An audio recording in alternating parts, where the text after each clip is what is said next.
In today's video, I'm going to teach you how to cancel your Kajabi paid subscription. Now, navigating through subscription settings can sometimes feel like a maze, but I'm here to guide you step by step. Let's ensure you feel comfortable and confident through this entire process. First things first, you'll need to log into your Kajabi account. Head over to the Kajabi website and sign in using your credentials. Once you've successfully logged in, you will be directed to your dashboard. From here, keep an eye out for the settings option, which you'll find at the bottom left of the sidebar. Go ahead and click on that. Great. Now, let's move on to the billing settings. Within the settings menu, you'll find an option labeled Account Settings. Under this section, click on Billing. This will bring you to a page displaying all the details about your current plan, including your billing cycle and payment details.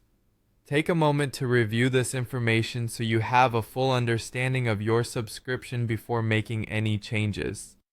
Now it's time to cancel your subscription. Within the billing section, you'll notice a cancel subscription option.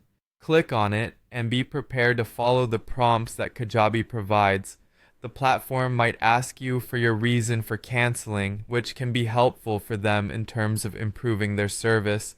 Additionally, they might present you with an alternative to pause your account instead of canceling. Consider this option if you might want to return at a later time but are unsure about canceling completely. Once you've made your decision, follow through with the prompts to confirm the cancellation. This is a crucial step, so make sure you proceed to the end to ensure that your subscription is fully canceled. After completing the cancellation process, Kajabi will send you a confirmation email. This email serves as a digital receipt of sorts, displaying the details regarding your canceled subscription. Keep this email in a safe place for your records.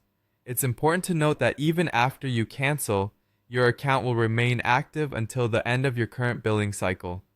This means you won't lose access to any of your Kajabi services immediately, allowing you to wrap up any final tasks on the platform without interruption. And that's it. You've successfully navigated through the steps to cancel your Kajabi subscription. Always feel free to refer back to this guide if you need to revisit any part of the process. Thanks for watching, and don't forget to subscribe to our channel for more helpful guides and